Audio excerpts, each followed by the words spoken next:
The jig is up. The public has found out that the casino building is not a rehabilitation project, but a completely new building. We must begin shredding the plans and specs before the Palm Beach County Inspector General arrives.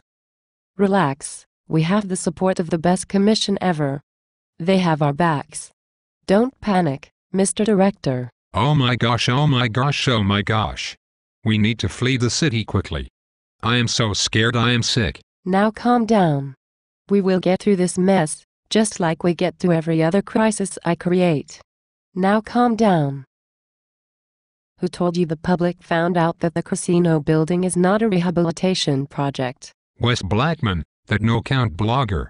He filed a request with the Office of the Inspector General to have an investigation into the casino project. I am fearful the County Inspector General will quickly uncover our elaborate plot of disguising the demolition and new building as a simple repair of old code violations. Mrs. City Manager, we need to run. No way, I am not leaving this beautiful city hall. No one frightens me, not the Inspector General, not Wes Blackman, not the public, not Captain S. No one. We need to go down the hall to the office of Willie Howard and instruct him to immediately prepare a post article on how Wes Blackman does not pay taxes, is a drug dealer, a criminal and, the worst thing possible, a Republican. That will discredit Mr. Blackman. Then Willie needs to do an article on the casino with photos I produced in Photoshop that show only minor changes to that magnificent casino building. We will turn the tide. I don't know, Mrs. City Manager. Once the Inspector General sees all the whiteout on the plans and specs, we are in trouble. I will never survive in jail, Mrs. City Manager. Let's go. We can be in Mexico in a few hours. We are in charge, Mr. Director. You must remember that. We have nothing to fear. I can create a new crisis tomorrow and the focus of the public will change to the new crisis. People will quickly forget about the casino building once we create more discourse with the unions and fire rescue. I can easily manipulate the press and the public and soon, after the November elections, take a long vacation to the West Coast. Stop worrying.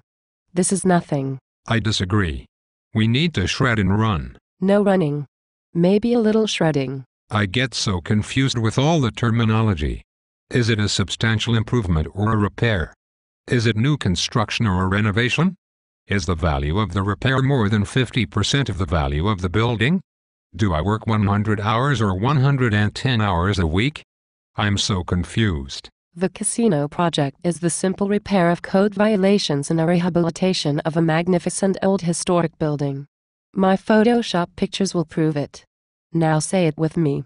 A simple repair of code violations and a rehabilitation of a magnificent old historic building. A simple repair of code violations and a rehabilitation of a magnificent old historic building.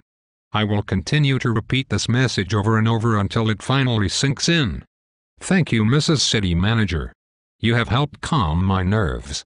You are correct, we will weather this storm and live to battle the taxpayers and developers another day. Now, how is the project doing? Are we on budget? No, not exactly.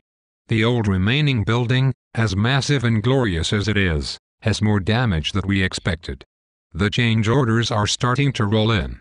The revised cost estimate puts the project at about $8 million. Over our original budget, yes, but the parking meter revenue, utility fund transfers, coupled with a large number of grants our new mayor will secure, will cover the new bloated cost of the project. Oh, I don't care about the change orders. We will not pay the contractor anyway. This will be our next crisis, if needed. Okay, Mr. Director, we must get back to work. We have the 37th special meeting this month to prepare for, and I need to personally crack the whip at the casino project to keep those contractors moving.